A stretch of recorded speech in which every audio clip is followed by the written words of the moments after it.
Hello, my name is Thomas Daniel. I'm a Platinum CSIP located in San Francisco Bay Area. I'm a course developer for CCPP, and today we will be talking about an autopilot.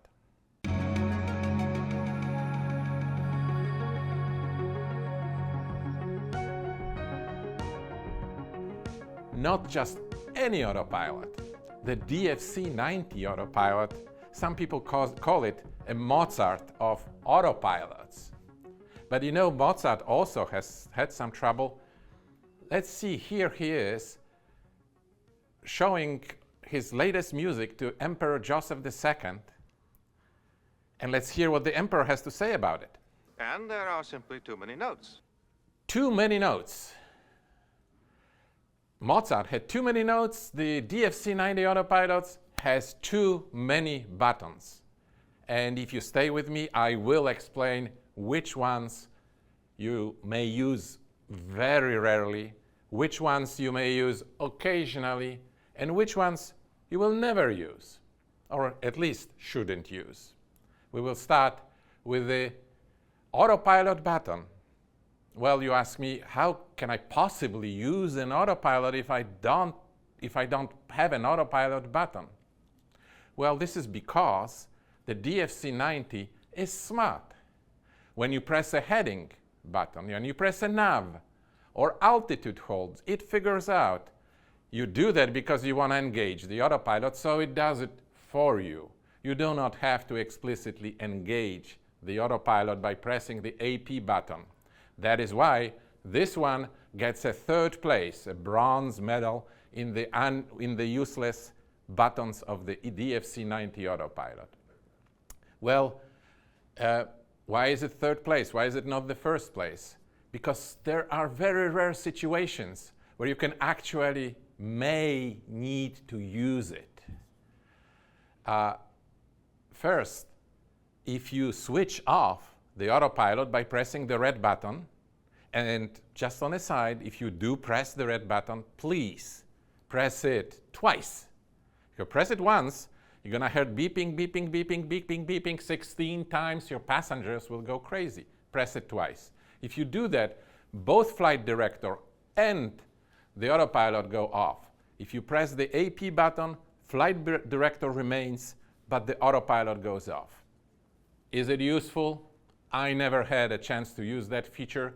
I can imagine that it could be sometimes. The second case is actually perhaps a little bit more useful. Let's say that you are flying to an uncontrolled airport and you're not ready, so you want some time. Well, you could program a complicated hold in the avionics, or you can just bank the airplane, press AP, and it will enter roll and pitch hold mode. In other words, it will maintain whatever bank you had. And now you're going to be just turning in circles where you do whatever you need to do. Granted, this is not a real hold. You will not stay over the same place over the ground. The wind will push you. But if you only need a couple of minutes, it may not matter. I used that feature a couple of times. The silver medal goes to the glide slope button. What does it do? Well, the glide slope button might be useful for the instrument approaches. Now, DFC90 is also smart to know that if you fly an approach with vertical guidance, you probably want to use that vertical guidance. So what it will do? It will arm glide slope intercept for you automatically. You do not have to use it. You do not have to arm it manually. So why do we have the button in the first place? There is a very remote possibility that one time in Blue Moon, the ATC tells you to intercept final approach course, but doesn't clear you for the approach. If they don't clear you, you cannot descend. So now you have to disable glide slope intercept, and you would press the glide slope button. It is on and off. And then when you are ready to intercept it later, after you're cleared for the approach, you would press it again. Is it useful? Never had to use it. Theoretically, I can see a situation where it is possible. So, that's why it gets a second place. First place. The gold medal goes to the approach button. Now, those of you who fly the DFC9 Cirrus perspective will scream at this point and say, what do you mean? How am I going to arm the approaches if I don't have the approach button? Well, you might guess by now that DFC90 does it for you. When you fly an approach, it arms the approach mode automatically. You just don't have to do that. So why is there a button? Because it doesn't do that in one specific case. If you fly a VOR approach using VOR navigation, it will not arm the approach mode. So you have to do that manually. What does it really do? It just increases, theoretically, the sensitivity of the autopilot. Theoretically. Now, I flew this kind of approaches many times. I never seen any difference between approach mode and not approach mode with the DFC90 Autopilot.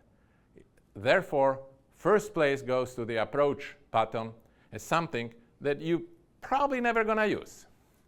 So you would think this is the end of it. It isn't. There is one of them. There is one button that deserves a special price. It's simply or category, as they say in French. This is a GPSS button. What does the GPSS button do? GPSS stands for GPS steering. And this button enables GPS steering. In that mode, normally, I would say, the navigation signal that is generated by the GPS unit, be it GPS signal, radio signal, is routed to the PFD, and then from PFD to the autopilot. So whatever you see on the HSI will be whatever the autopilot is using. And this is what happens in the nav mode. In the GPSS mode, though, this is short-circuited. The GPS signal goes directly from the GPS box to the autopilot. So you could have one thing on the HSI and different thing used by the autopilot to navigate. That wouldn't be a good thing. But that's not the worst of it. If you fly GPS approaches in that mode, you will not get any vertical guidance. You will not get any glide slope. So not only that button is unnecessary because it works just fine, everything works just fine in the nav mode, it is also harmful because you will not get the glide slope and you can get a big confusion if you have one thing on HSI and a different thing used by the autopilot.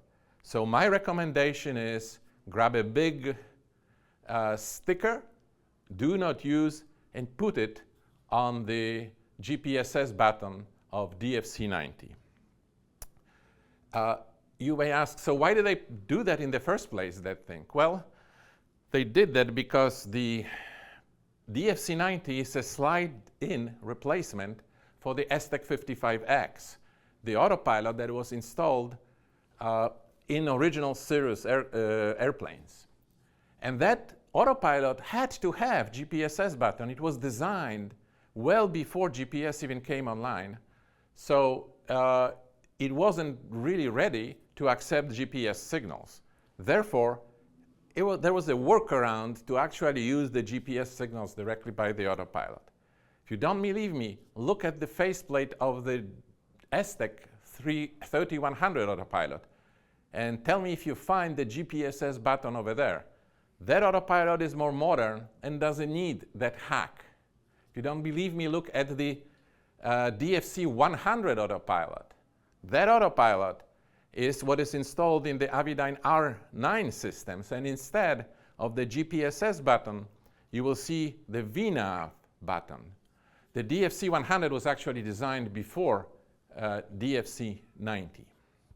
So in summary, third place goes to the autopilot button. Yeah, occasionally I might use it. The second place goes to the glide slope button. I can see a situation where it could possibly be useful. I never had experienced that. First place goes to the approach button.